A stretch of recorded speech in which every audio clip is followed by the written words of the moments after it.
Hola, bienvenidos a esta fogata de cuentos, Jornada Mundial por la Vida. Recuerde de quedarse en casa, que de esta etapa saldremos si permanecemos unidos.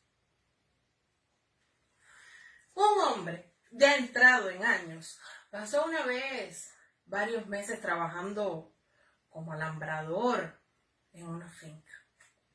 No todas las noches, pero sí muy frecuentemente contaba ante el fogón episodios de las guerras de 1868 y 1895 ocurridas en Cuba.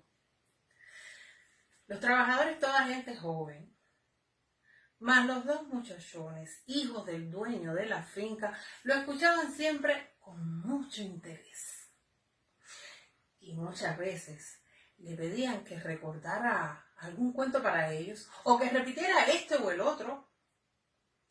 El alambrador narraba muy bien, marcando con una sonrisa las necesarias salvedades. Podríamos decir que era un clásico, porque nunca se colocaba en posición de héroe o de actor importante. No.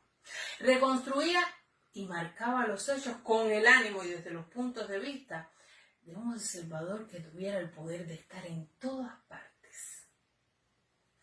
Contaba como alguien que había visto y sabido todo, y que además tenía la virtud de olvidar y recordar, de acuerdo con las leyes universales del olvido y la memoria. Y no se confinaba en la épica, no. La guerra, eran sus labios las horas de combate y lo que ellas implicaban. El cuerpo ofrecido al peligro como si no fuera del todo propio.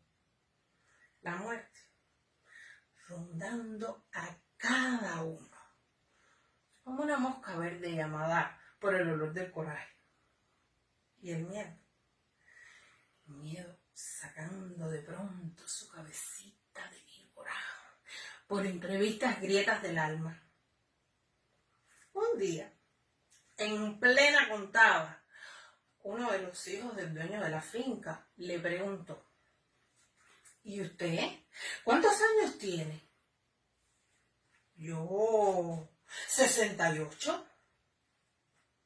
A lo que le dice el joven: entonces, en el 87 usted recién estaba naciendo y en el 95 tendría 6 o 7 años no más. ¿No es así? El alambrador nada contestó y no volvió a hablar de guerras mientras estuvo en la finca. Pero podía y debía haber contestado. Podía haber dicho que él no relataba recuerdos personales, sino otros que lo habían esperado a su nacimiento, como el aire y como la luz.